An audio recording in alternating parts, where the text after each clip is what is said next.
Suppose we are asked to sketch the graph of h of xy equals 4x squared plus y squared. Now normally you might be like, where do I start here?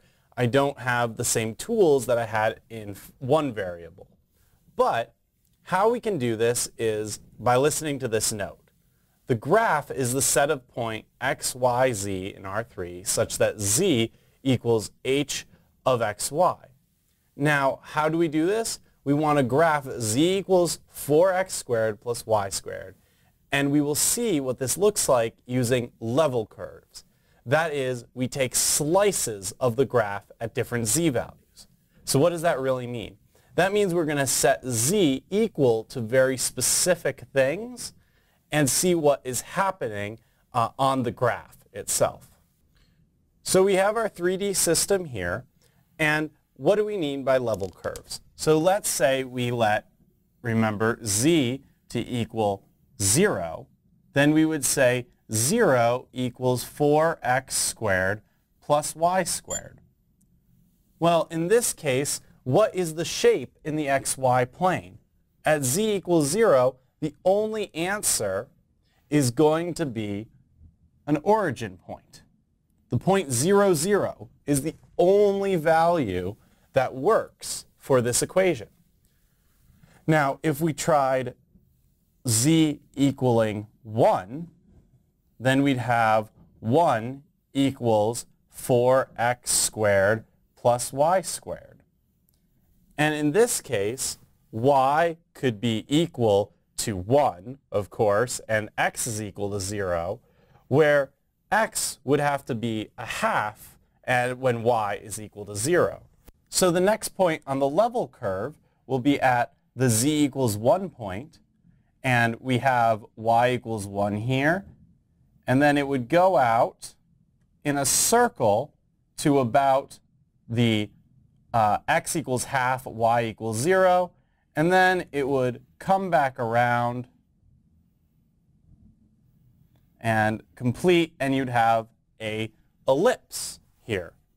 Now if we go even further and say z equals 4, and we'd have 4 equals 4x squared plus y squared, then we would have at z equals 4, we would have out here our 1 for x and 0 for y, and then y at 2 and z at 4, similarly negative 2 and 4, and then negative 1 and 4, and we would have another ellipse. And how could we see what's going on here? What is this shape? Well, we just connect. And it goes like that. It's going to go something like that, something like that. On the back side, it'll go attach like that, attach like that.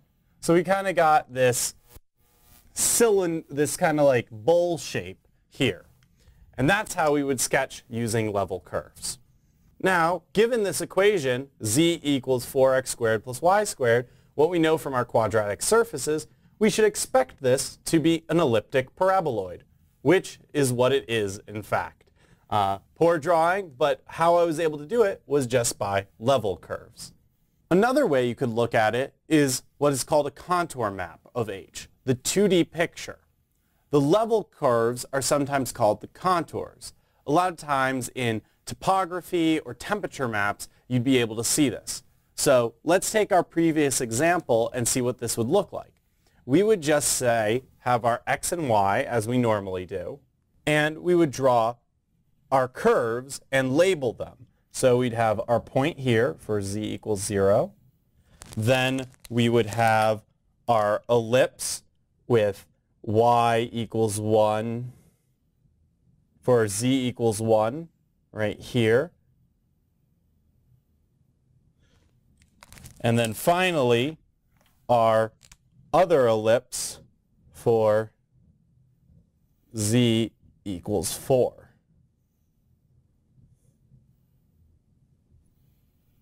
And that's how we could see what a contour map looks like. Now, we talked about functions of 2 variables, but a function f of 3 variables will take a triple xyz and output a real number f of xyz. The set of allowable endpoints, xyz is its domain. And notice we cannot graph this function of 3 variables since its graph now is 4-dimensional. So the best we can do is study the pictures in time, i.e. when we set f of xyz equal to c.